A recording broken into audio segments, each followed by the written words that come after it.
Good evening, everyone. I hope you enjoyed John Coltrane bringing us in. That was John Coltrane's Alabama.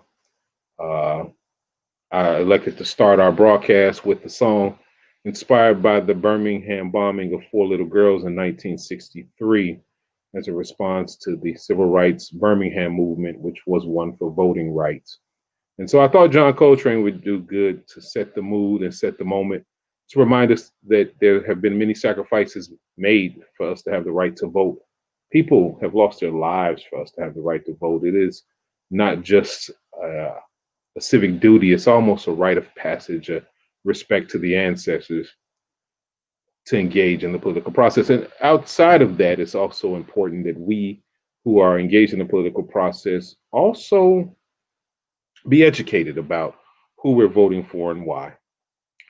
With that brief introduction, I am the Reverend Terrence L. Thomas. I'm pastor of Bethel AME Champaign, also sit on the board of HV Transformation, and I want to welcome you to our community town hall. Tonight, we bring in to you over the next 3 days, actually, a town hall where we're going to invite the candidates, the people who are running for elected office, the people who are asking for your vote.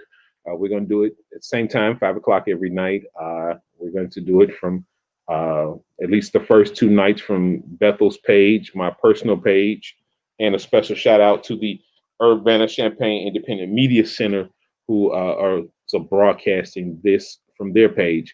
And so if you are watching, what I'm going to ask you to do right now before I go any further is go ahead and share this on your personal page. Click on the button down at the right. It's like I tell my people on Sunday at church, click on the button, share, invite your friends and family, start a watch party, invite them to the conversation. This is an important conversation, and I want us to be there. But back to the topic at hand. Tonight, tomorrow, and Wednesday, we'll be doing a series of town halls, no more than an hour 30 apiece. Tonight, we invited 4 candidates. One showed up. The other 2, I'm assuming that they're having some technical difficulties, and one sent his regards that he couldn't make it. So I want to start with that person who's here, Miss Chandra Bishop, who's running for county coroner. Mike Ingram confirmed he's running for county recorder. He hasn't made it yet. And Ted Myth is running for county treasurer, who's also hasn't logged on yet. Mr. John Rector, who's running for county board. I want to make sure I got that right. He's running for county board. He indicated that he could, of District 6, that he could not be here with us tonight. Now, I say all that because I want you to know who was invited, who showed up, who sent word that they couldn't make it, and who just didn't make it. I think that's very telling. That's very critical in this political age. People, especially politicians, show up to the events that they deem important. And so those who show up, we thank them, and those who don't, without good reason, I want you to keep that in the front of your mind. And that being said, with that being said, I want to bring on the candidate is here, that's ready to go. She's a Bears fan, and so she's eager to watch her Bears tonight. And so I'm gonna bring on Miss Chandra Bishop, who's running for coroner. Now, let me say before I bring her on and bring other candidates on that these town halls are not debates. I recognize that in the larger national conversation, contentious debates is what the networks are looking for, is what we see. We're not doing that here. This ain't a debate. We're not going back and forth. Each candidate will be asked the same questions and given the same amount of time to answer. But right now, it's just me and Chandra Bishop.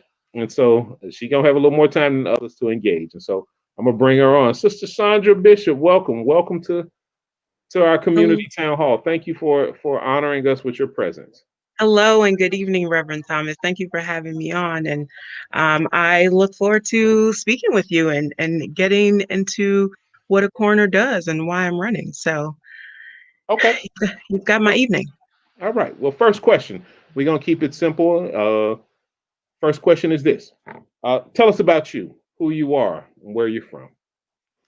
Well, as I said, Chandra Bishop, I'm running for Champaign County Coroner. Born and raised up north in Chicago. I have moved kind of several places around the state. I haven't lived in Chicago in about 12 or 15 years now.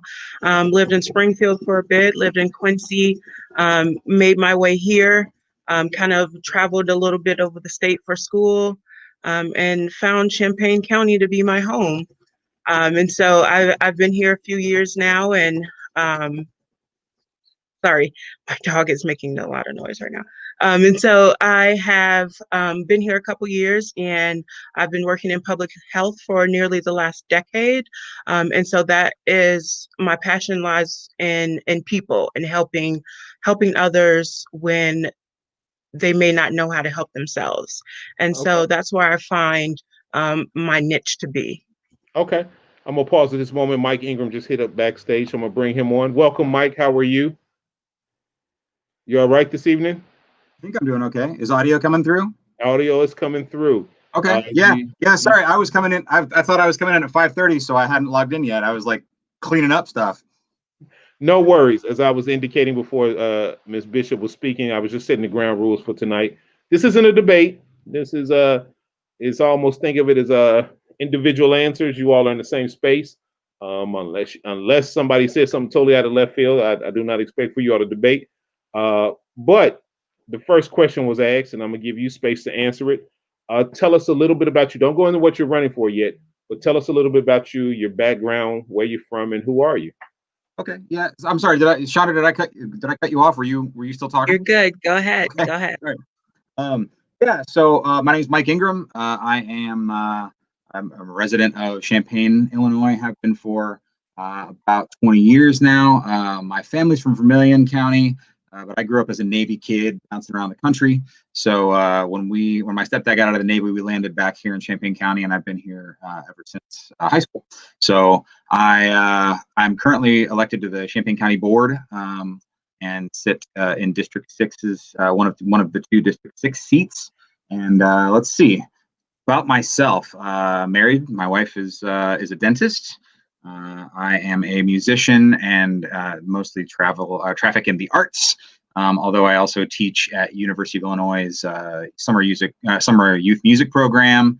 And I sit on about 4 nonprofit boards, including the Champaign CU One-to-One Mentoring Foundation. And I have a mentee who is a sophomore in high school, and his name's Amari. So that's a lot of what I spend my time doing. I'm looking forward to Chandra and I are going to debate. I think I don't know what we're going to debate about. We're going to talk about something. Something in here is going to be a sticking point, and I think the two of us we're going to go toe to toe on something completely trivial just for fun. You're just gonna make this debate, okay? Tossing it back to you, Sandra. So you're running for office. Tell us about the office you're running for. That's one. Why you want to run for public office. Two. I'm sorry. Let me do it this way. Why do you want to run for public office, and why do you want to run for that particular office? So it's a two-part question. So why public service, and then why that office? And then Mike, when she's done, you just roll in same question. I think you're muted. Sorry about that. I decided to run for office after hearing some issues from community members, from other electeds in our community about the issues that have been going on in the coroner's office. I have never ran for anything before, but I'm the type of person when I hear about a problem um, eh, that that really like bugs me, I tend to want to do something about it. And we're in a time right now where it's why wait for someone else to take it on if I can do it myself? And so after a lot of discussion with with elected officials in the county about the possibility and feasibility of me running a campaign for this office, I decided to give it a go. And so I decided to run for Champaign County Coroner. Um, the the coroner's office is one of those hardly thought of governmental offices, and most people don't understand the impact that it could have or does have on our community. So, to begin, the coroner's job is to investigate deaths if and when they occur outside of a doctor's care. And so, it's homicides, suicides, if it's accidental, natural, or undetermined. Those are the types of deaths that 5 categories deaths fall under. And then the second thing is the office maintains records of all deaths in Champaign County, issues cremation permits and death certificates. And finally, the coroner's office talks to grieving families and to assure them that their loved ones are cared for. And those are basically the 3 main tasks that are required by law. And from my background in public health, I think that more can be done with that. And so I can go into that now, but I don't know if you got a question down the line that says, what do you want to do for the office? But one of the questions. So yeah, but essentially those are the 3 duties of the coroner's office. And just because you don't interact with the coroner's office every day as a constituent doesn't mean that it's not essential to the makeup of the community and how it impacts others. And so that's when I learned that about the coroner's office and how intertwined it is in just in everything in our community, including the way deaths are determined. That is crucial to our community, especially in this time period where you have so many, when government is sometimes questioned about their integrity. So you want to make sure that this office in particular has someone holding it who is honest, transparent, no question about their integrity, or anything like that. And so the more I engaged with the public around this office, the more I wanted it, the more I saw what impact I can make on our community. thank you for that. Um, Mr. Ingram, you're up. Yeah, I kind of want to piggyback a little bit on what Chandra was saying there as well. I think I'm so excited to have her in this particular in this race. That office is a lot more important than I think a lot of people give it credit for. And the idea of having somebody who is so forward thinking and public health minded and just such an incredible candidate, I'm super excited. So I'm actually glad to be sharing this. Like I said, I thought it was like Chandra first, then me. So then when I was like, Mike Ingram's not here yet, I was like, log in fast. So then, but I'm glad that means that we get to share some at the same time because I'm a very, very big fan of Chandra's. So. Oh, no worries. Yeah. So for my office, it's weird. I never really considered myself a person that was, running for office didn't really strike me as something that I thought that I would ever do. It wasn't like I used to work on some other people's campaigns. I think Obama 08 was the first one that I really got involved in. And that was kind of my first foray into like really get like knocking doors and doing things. But then even then I still wasn't thinking, oh, somewhere down the line I want to run for office. But post Trump and post some things that had happened in our own county, I kind of was unhappy with the representation of our county board seats, particularly around the issue of the county nursing home and the person that I ended up running against. I wasn't thinking was representing our district very well, and we're one of the blacker districts in this in the county, and obviously that's not me. But I want to approach it from thinking about that and thinking about the people that actually live in this district, which spreads across quite a bit of Champaign, West Champaign. So when nobody else kind of stepped forward that I knew to run, I decided to do that. And then being on the county board for 2 years, I've watched our budgetary issues and watched how little money we have and how much we fight over the money that is there and the things that a lot of people want to do. There's a fairly good idea of some progressive things that we could be doing better through the county, and using the dollars that we can generate in a better way. But there's not always the ability, there's not always the votes to do that, and there's not always the money to do that. And when the more I learned about the recorder of deeds office from other people that I knew in other counties, and just and reading up about it and learning more about county level government, finding out that we were one of, I think at the time that I read that I was reading about it, we were one of 15 counties out of 102 that even had a recorder of deeds anymore. And then now we're down to, by the end of the year, I believe we'll be down to 13 out of 102 counties. I thought, if it's not statutorily required, and if all these other counties are having success in getting rid of it, and we're paying somebody almost $100,000 a year to hold that position, it doesn't really make a whole lot of sense to me to be doing that. And it kind of seemed crazy to me that the Democrat was the one who was thinking that, when the Republican who holds the office is usually would be tasked with being the fiscal conservative. But somehow I'm the one in the race that's doing that. But yeah, so I thought, well, okay, if the argument is always, well, people only want to get rid of this because they want to get rid of the incumbent that they don't like, I thought, well, I could run for it, and then as if I win that position, I can advocate for getting rid of it while in the office. That would certainly keep people from saying that it was just about getting rid of the guy in the office. I will literally be advocating for eliminating my own office. So I thought, well, okay, let's do it and see what happens. So I want to make sure I understand you correctly. You're running for an office that you have intentions on pushing for the abolition of. That is correct. Because you see it as a financial drain on the resources, a superfluous office, if you will. Yeah, like I said, in most of the state, they don't have one. It's just basically the recorder is kind of a department head. The office would still exist; it would just be a different department head. And in the rest of the state's counties, which is 89 counties, the county clerk is just another branch of the county clerk's office that the clerk oversees. And I've read the studies, and I've read all the information about different counties that have done it, and they have, I haven't found anything catastrophic that has happened. It seems like you can do it pretty smoothly and pretty nicely, and still retain, solid service from the staff. The staff is great. The staff does amazing work. We just are paying somebody to be an elected partisan department head, and it doesn't really make any sense. But yeah, I'm running to get rid of it. Okay.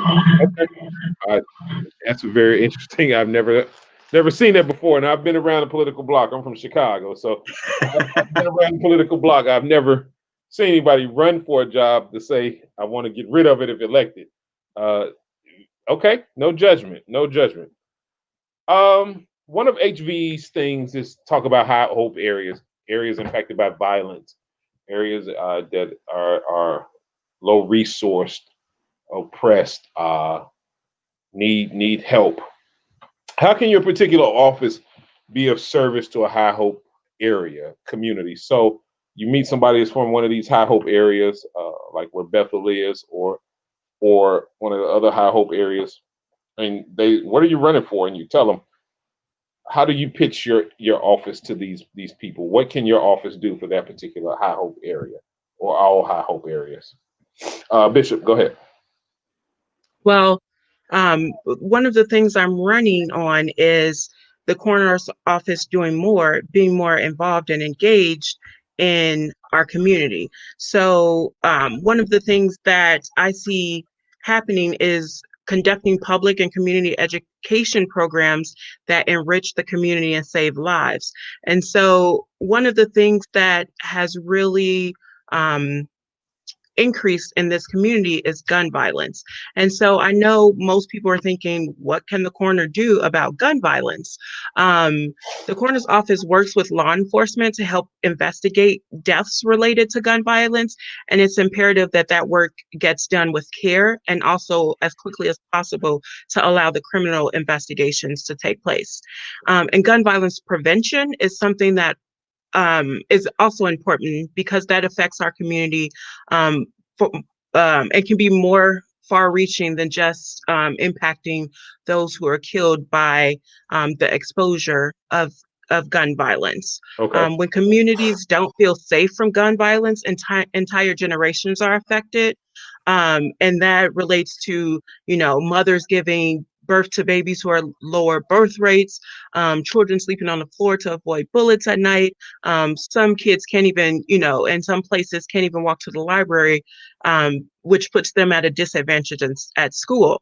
And so, as a Democrat, there is, some obvious underlying issues related to the increase in gun violence. That's poverty, mental health issues, the lack of common sense gun laws.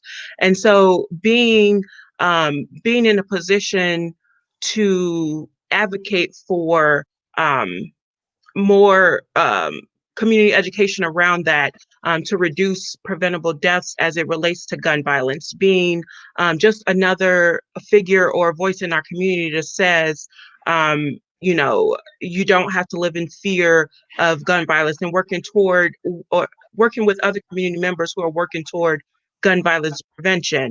And I see that role as a coroner, see that um, see that part as being a coroner, play heavily in our community. So it's not just maybe about investigating the deaths; it's more about what can I do to help our community prevent it. Thank you so much for that. Uh, Brother Mike Ingram, what can your office do? Why is your office vital to High Hope areas? Especially since you just said you're finna abolish it. So Right. It's this office isn't one that a lot of residents across the county from all different areas engage with. It's not one that a lot of people even know what it is. They don't know what it does. And that, certainly is the case for High Hope areas. Now, to me, if it was if I was sitting, if we weren't doing a pandemic thing and I was sitting over at Bethel or anything like that, and that was the question. I mean, for me, the kind of serious but cheeky answer is that, like, the best thing it can do is not exist for these, because what can we do with those dollars instead of paying somebody to be in that office, right? Right now, we don't know. We have to get rid of the office first, and we have to figure out what to do with the money, of course. That could be a lot of different ththings, and it could look a lot different depending on who is on your county board at that point. So part of the issue is making sure that we really do get in there and elect a progressive slate of county board candidates who want to actually go in there and do real things. We've had kind of a problem these last few years of picking up more of a Democratic majority, but not really actually doing some of the things that some of our folks want to do because we can't really build a coalition. If we can do that, then we're talking about the ability to just looking at something like first followers. What can we do to do better by them? What can we do to do better by y'all? What can we do? Like, where can we focus these monies and this and these and this focus and boost? What can we do with that that's actually going to help people that are sitting here screaming for help, that need some kind of lift to have a better life? Like, that's technically that's what I ran for office for when I finally decided to do this, was what can I do? How can I help anybody that's not doing as well as I am? How can I take whatever privilege or position that I can have? What can I do to make the people's lives that are around me better? And I think some other people have run for that same specific reason. Sometimes that gets a little muddied up, but like that should be the goal. We should be working for everybody within the confines of our county and within the confines of our districts and things like that. And I don't see it all the time, but when I do, I think it's revelatory. Like, why aren't we doing better by everybody? okay, well, thank you for that. I appreciate it. I definitely appreciate the way you broke that down. It's a weird question when the idea is I'm trying to get rid of the office. Like, what can the office do for you? Well, I think it should be gone. No, it's fair though, because one of the things you talked about, which we'll touch later, is the reallocation of resources. So if we're not paying for an office that studies and all the scholars and political scientists have deemed is superfluous, then where could that money be better spent? So I appreciate the transparency. From your perspective, this is another two-part question. What is the most pressing need in this county, right? And then in particular, High Hope areas. Mike, you got the mic. Okay. So sitting on the county board for the last couple of years, obviously the thing that's been a big focus for us, unfortunately, I wasn't able to get on the county board in time to do anything about the county nursing home, which was a problem for me as I ran on a platform of trying to keep that under kind of control. It was a safety net for people who don't always have safety nets in their lives. And that would have been, that was the 2 years before that. So this last 2 years has been a lot about the county jail, the satellite jail, and the downtown jail. Figuring out that situation is, a big factor in what county government and county funds are going to look like, and finding a way to do whatever needs to be done, which is basically just close the downtown jail and figure out a way to make things work at the satellite jail. Figuring that out and actually having it done, and not spending millions upon millions upon millions of dollars to build a nicer way to incarcerate people. That is a very important decision that we need to be making. Again, it's another one of the reasons why having an elected progressive county board is paramount right now. So, funding now is a problem. Funding in this county with the pandemic is now going to be an even bigger issue. It was already a problem, but now we're looking at just a much crazier situation with how to budget. So, all of that stuff, the root of all of the problems that we have in this, if we want to talk about school issues, if we want to talk about gun violence, if we want to talk about all these things, it all comes back to, funding and resources, and doing a better job and being better conservators of the money that we're given to actually do things for the people that need it. And you talked about in the future, or later, we're going to talk about reallocation of funds, and that's great because that's part of it. That's a big building block. But there's been this push for the last couple of years to try to build some palatial jail out there. And we've looked at study after study that says that, we could do it for however much money. I'm not interested in doing it for any of that money. I mean, what the spending on that is insane. And there are people that are crying out saying, these are the things that we could be doing instead. This is how we could, make better moves that mean that we don't have to have the same population. These are things that we can do if we did face an overcrowding issue, things like that. So for me, the biggest issue facing us right now is a funding issue, and what to do about the jail will be a big part of that. Now, we also have the marijuana money that's coming in now that we didn't have coming in before.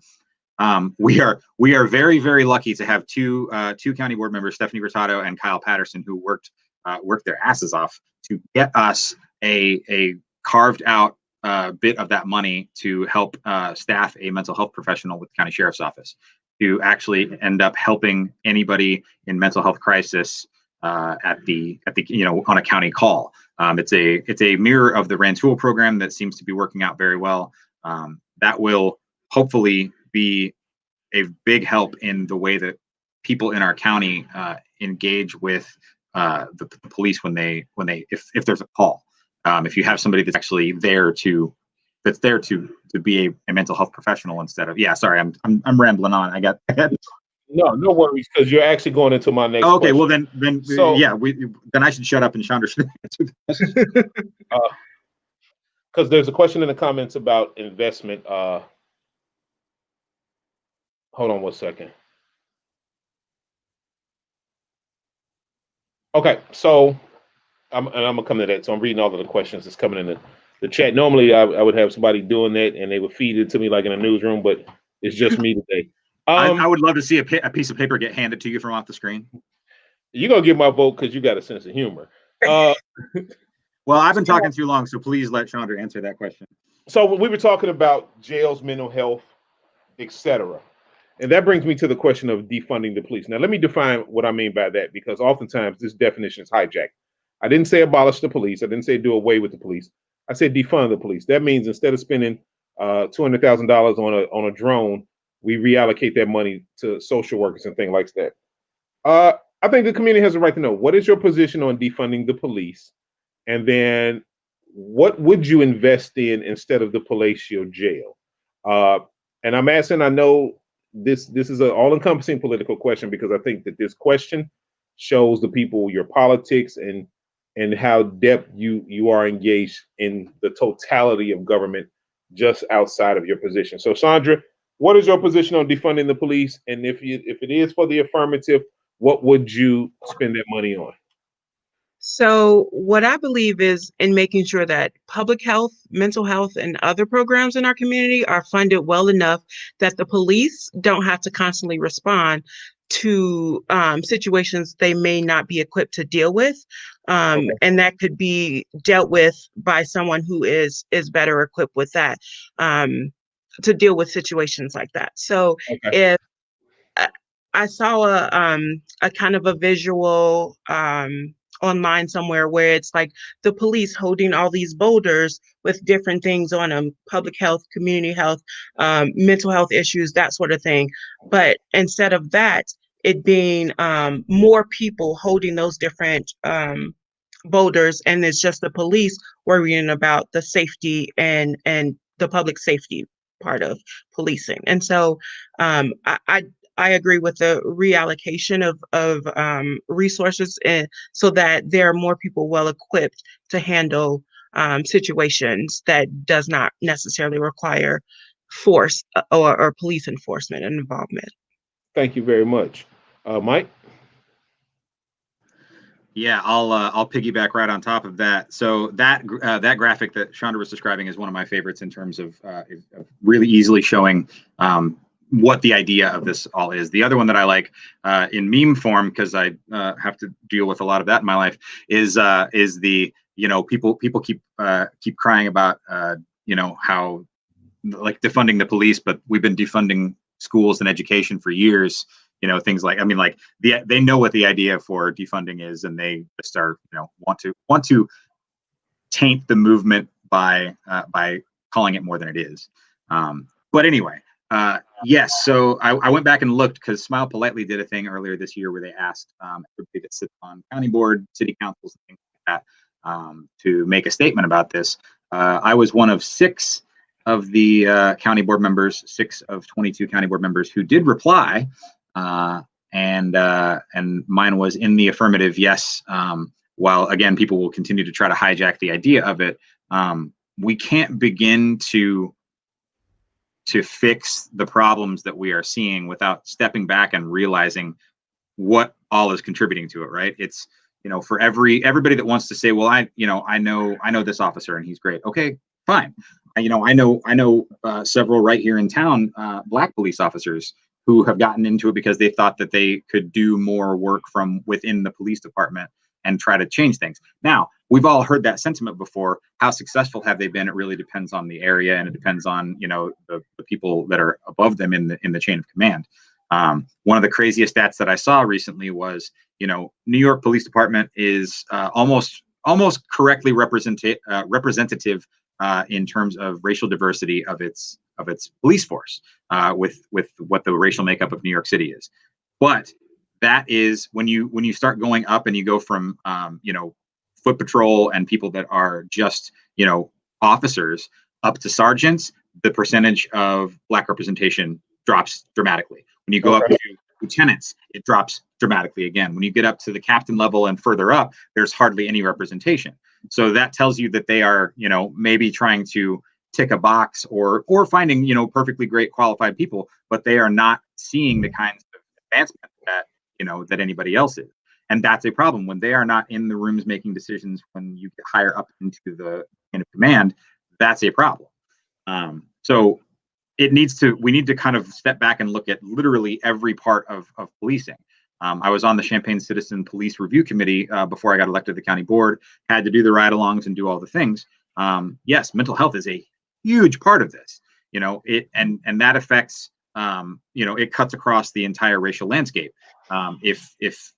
If they're handling basically the entire mental health crisis of this country, we are doing a disservice to the mental health, like anybody with mental health problems, but also to the police. I mean, to be fair to them, that's not what they, should be doing. We should be, funding people to correctly and adequately go out there and handle people, so that we do not end up in situations where people who don't know how, they aren't trained to handle this, and the training that they do have tells them grab the gun. That's a problem. So the better we can do by basically everybody, the better off we're going to be doing. Thank you. Yeah. I appreciate that. I mean, I, for one, as clergy, you'll probably never meet a pastor, and Sister Bishop knows this. She see me more political than me. I'm openly political. Now Bethel isn't as a 501, but as a private citizen, you won't find one probably as political as I am. But I agree with that, and I thank you for both for saying that. It means a lot. Oftentimes the conversation is hijacked by those, even very annoyingly, right outside of Bethel is a back the blue sign that blinks every night, and it takes all I can not to be a vandal and go back to Chicago roots. But I think that what you both articulated, and I'm taking a moment to acknowledge that, is nobody's called for the abolition of police. And sure, there's calls for that. I don't knock those calls either. But often what's hijacked is when you say defund the police, the memes you're talking about, well, who's going to come when you call? No, you're going to come, but we also going to have sense enough to know if this is a mental health case. We'll also have, and that's what law enforcement was pre 9/11, before we started treating law enforcement as the sixth branch of the military. There was an intentional community component that I think even probably before 9/11, the late 90s, late 80s, where we shifted from community policing to occupation and control. And so thank you for that. This question is for Sister Chandra. It comes from one of our watchers. And so Mr. Eddie Pratt Jr. is asking of you, Ms. Bishop, Dr. Shipping Bow was the medical examiner in the Trayvon Martin case, and his testimony led to George Zimmerman getting off on an obvious murder. He was hired in the same position here in Champaign County. The facts of his involvement have shown him to be incompetent at best. Do you intend to end his employment with the Champaign County if elected?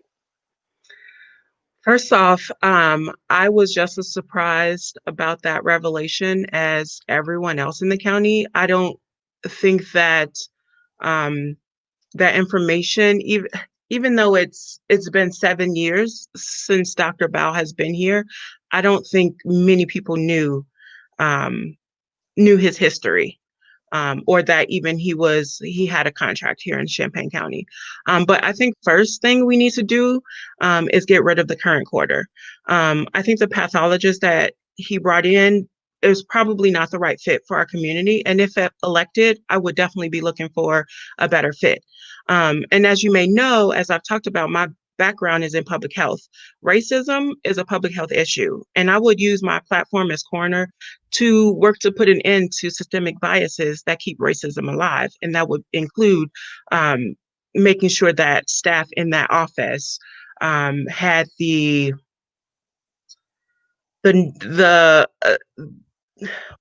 I guess sensitivity and the sensitivity to be able to engage with people of color and in our community with the utmost respect. And I think that the first thing first is to get rid of the current coroner. Okay. Mike, I'm going to bring you in on this question. And this is what I would call a white ally question. So Sister Chandra's elected, you're elected. She moves in this direction. Somebody comes to you and say, hey, this new coroner, this new gal is trying to get rid of Dr. Bao off of some old Trayvon Martin case. We got to stop her. What do you say? So that would be, I'm trying to think of the person that would come in there and say that to me. It's in the hypothetical, man. It's like the OJ. I know. I'm it's just in the hypothetical, man. It just cracks me up because I'm like, anybody who knows me wouldn't come and say that. So, anybody who tries to say like, oh, well, it's in the past, it doesn't matter. That's in the past, it doesn't matter is a phrase people will pull out of the toolbox for everything from, slavery to Jim Crow all the way up till, to right now. Well, what's the big deal? This happened 7 years ago. Why do we care? We care because, these things reverberate throughout history and through our country, and it means something to, just because it doesn't mean something to this specific person who might be coming in, doesn't mean that it doesn't mean something to other people. This is an issue that obviously has sparked an interest within the community, and we have to be answerable to that stuff. We have to understand where things stand in history and in time, and what it means if we don't reflect upon that. That's an issue, and this is, I don't know, it's hard to kind of put into the right words, I think, the decades and centuries of us trying to wipe away, injustices by saying, oh, it's in the past, or it doesn't really matter, or why are we worrying about this? Like, we're worrying about it because all of this stuff matters, and it needs to be paid attention to. It needs to, what's the message that we're sending if we're allowing things like that to continue? Thank you for that. I appreciate your transparency in this answering this question. Our next question, as we get ready, we're in our last 15 minutes. I got a bunch of mail this week on the Fair Tax Amendment. I know a lot of this is, again, I'm asking universal political questions to get so people can get a totality of you as humans, as politicians outside of your position. So please don't think I'm hitting below the belt. I just think that even as a coroner, you got a position. Even as a recorder, you got a position. So Fair Tax Amendment. What are your thoughts on it? Can you expound, yes or no, briefly? If you're for it, that's fine. If you're not, that's fine. But what's your position, and can you expound on it? Mike, go ahead. I see how it is. Yeah. So the fair tax. I mean, the biggest thing I can say about it is that I'm really excited to not see ads about it anymore in a week. That's going to be really exciting for me.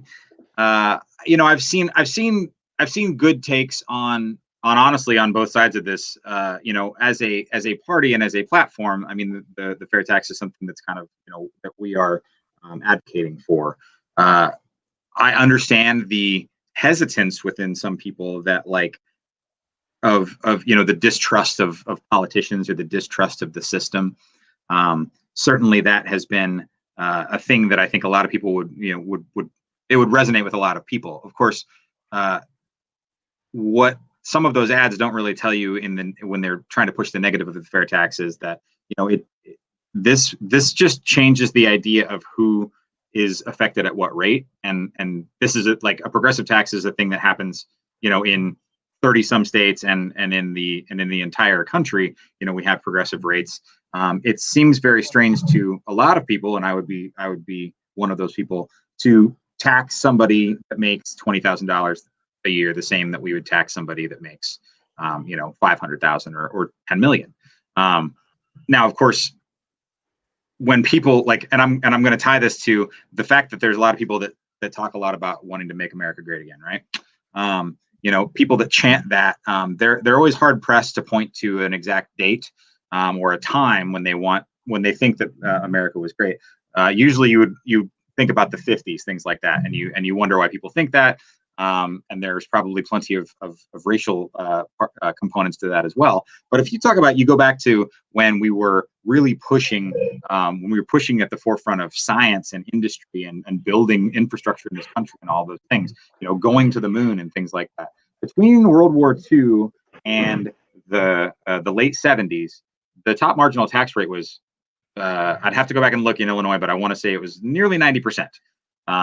And up until the Reagan administration, the amount of money that we taxed people when they made an astronomical amount of money was in the 80s and 90s. So that meant if you made over $1 million, whatever you made over $1 million was taxed at that rate. That's how we built so much of this country. That's how we made America great, or however you want to say that. Those things, the things that we built, in this country, they came from that. That's as we started to take those and you look at the Voting Rights Act, and you look at some of the things that happened within the 60s and 70s as we progressed along with, we didn't fix everything, but we made progress in racial justice, and we made progress in social services. We made progress in all of these things. Those were built with that money. And if you want to talk about why people started to not like those tax rates very much, it's because we started taking that money and trying to fix problems that existed in our country that had to do with people that were poorer and blacker than them, if you want to be super honest about it. So now that we look at fixing what I think is a discrepancy in our tax code, people that are fighting against it, of course, tend to be people that make a whole lot of money and think that and aren't really interested in it being taken so that we can fix societal issues and systemic problems. Okay. I thank you for that. I thank you for that, for breaking that down. I'm going to end our last question as we get ready to round the corner and come into home. I want to end our our last question with a hot topic question. We both of you have alluded to it, and but I haven't directly asked you how you feel. And so, Champaign-Urbana is experiencing a wave of violence that is unusual for a small town, a medium-sized town in central Illinois. Uh, what can we do to combat violence? What can we do to combat violence in these high hope areas? And so earlier you all spoke to what your position can do, but what can you think this county can do? What do you think that the people can do? And I'm asking as future leaders of this area. Okay, I'll go. I think that um, involvement in the community first is kind of a big way, starting at the youth level, getting them to see that there is greater out there for them, letting them see that um, just because, someone in their family is, still connected to, as they say, the street life, doesn't mean that that should be their path as well. A lot of people push college, and I think that we also need to push other ideas and other avenues, because college isn't for everyone. What about trade school? What about going straight into the workforce, that sort of thing? Giving youth hope that there is more out there, being able to expose them um, to different career paths earlier in life. For instance, like I want to create a program in the coroner's office that could be a job for them that they may not have even considered, being a coroner's deputy or even being a coroner in the long run. So it's just being able to expose them to different career paths earlier. I think that helps improve generational and community violence. Also, just allowing more resources to pour into those communities. We've talked about the reallocation of some resources. I think that would be a big help, making sure that the schools are well funded, that they're learning at the same rate and the same material as their counterparts and you know more affluent neighborhoods. So I think that just pouring more resources and getting them to see a different path than what they're on could be the key to curbing the community violence. I'm all about prevention, stopping it before it even starts, and I think getting that message to the youth and getting them to see a different outcome for themselves, I think is the key. Okay, Mike. Yeah. So this is always kind of a tough area for me to traffic in, because I have to make sure that I know my lane and stay in it. Because I do not want to sound like the white dude telling the Black community how to better do things. But I think some of the things that Chandra touched on are things that are the tent poles of how we can be doing better from a government perspective. Of course, yes, getting people more interested in the trades and getting union buy-in and getting membership up in those numbers. Minority membership in participation in unions is still way lower than it should be. And if we can fix those kinds of things, I mean, that's money in the pockets of people in the community, and it's money in the community itself. It's money that's going back to, because we all know the community takes care of itself better than a lot of times the government can. So looking at things like that, I think, is important. When I touched on it a little bit ago as well, like budgetary problems and the money and where it's going contribute massively, but also like to just there not being enough resources in high hope communities. But even just the general timbre of what our city talks like, what our government looks like. These are, the representation, having Aaron Ammons in the county clerk's office, and and having different people that are actually representative of what, letting kids be able to see themselves reflected back when they see their represented leaders, their appointed leaders, things like that. That helps as well. But people have been trying. I'm tired of going to after we lose another kid, I'm tired of going to panels that get held by somebody that it just seems like the whole idea is, well, we had the panel, so now, we've talked about it, so it's good. And the follow through afterwards seems to be just garbage.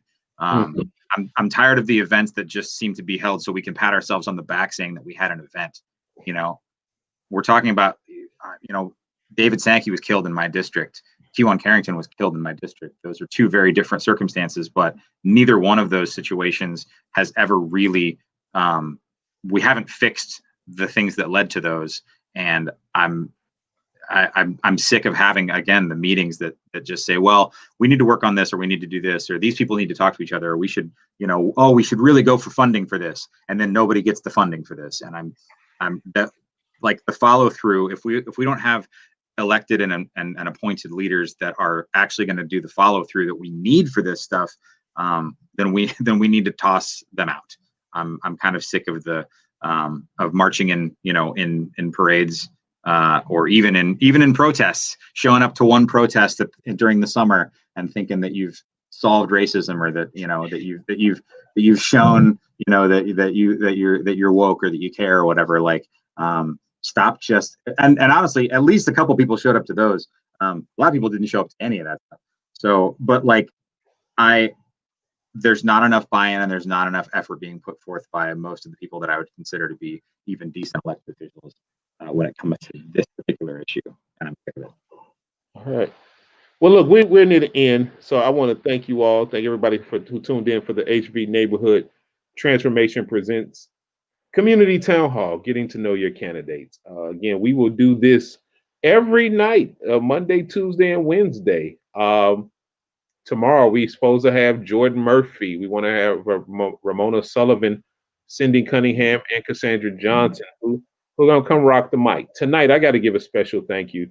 And again, as a private citizen, hey man, y'all earn my confidence tonight. I can't speak for my congregation. I can't speak for the AME Church. But as Reverend Terrence, y'all earn my confidence tonight. And I want to say thank you. Where I'm from, politicians are invited. They don't show up. And I know circumstances happen.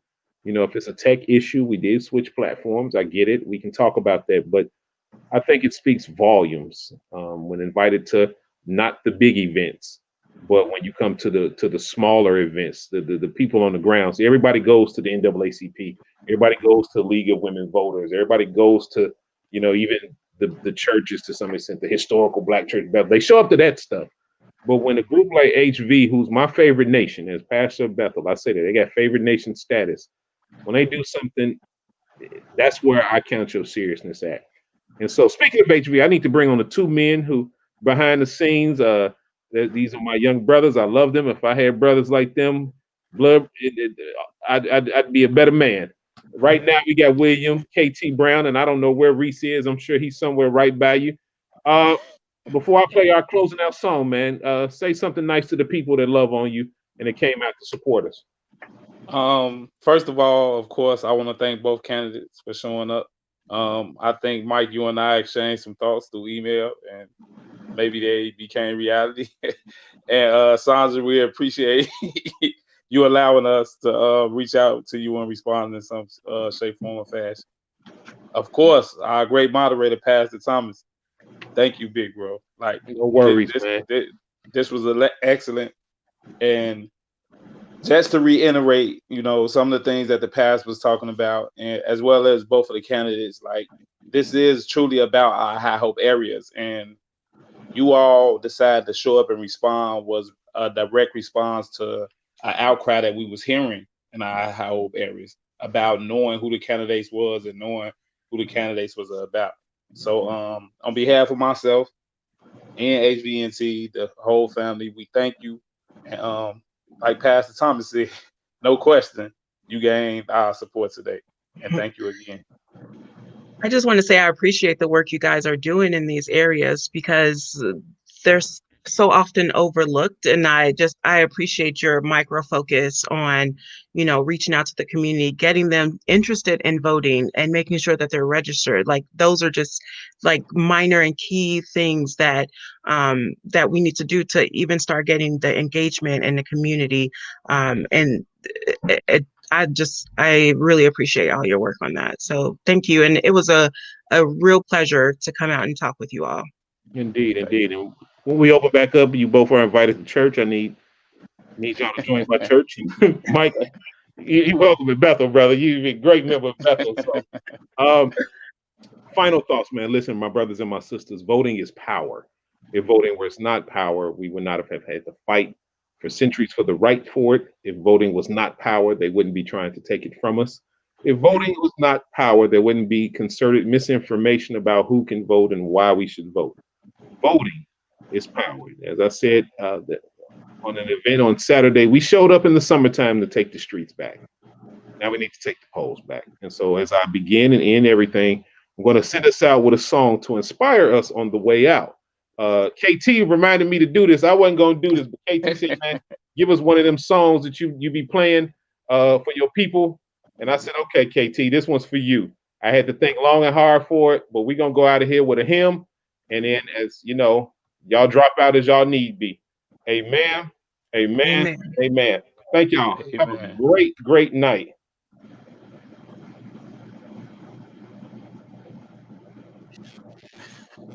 Yes, sir.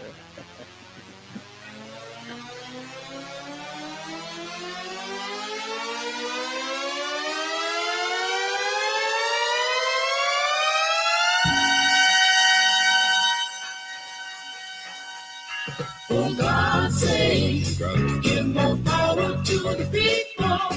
There's some people up there hogging everything, telling lies, giving out advice about the people's money and things. And if they're gonna go away, might as well be something to me. Yeah, they've seen and heard of, but never had misery. There are some people who are starving to death. Never knew, but only heard of, and they never had happiness. Oh, if you don't have enough to eat, how can you think of love? You don't have time to care. So it's time you're guilty of.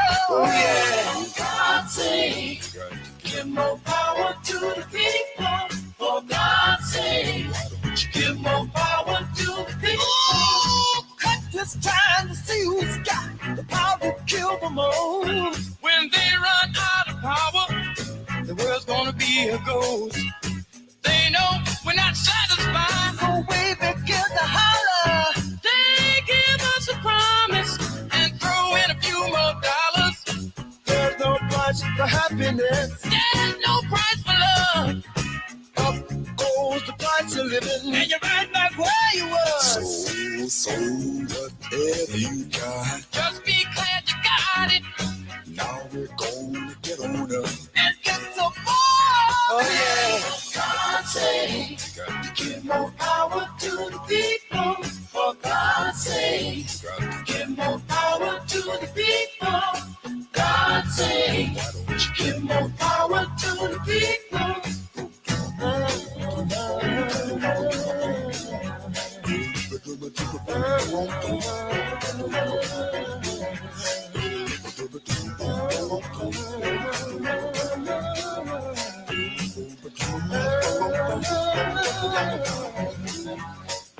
For God's sake, give more power to the people.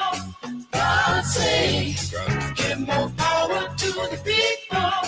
There's some people up there hogging everything, telling lies, giving out advice about the people's money and things. And if they're gonna fall away, might as well be something to me. Yeah, they've seen and heard of, but never had misery. There are some people who are starving to death. Never knew, but only heard of, and they never had happiness. Oh, if you don't have enough to eat, how can you think of love? You don't have time to care. So it's crime you're guilty of. Oh yeah. Sing, give no power to the people.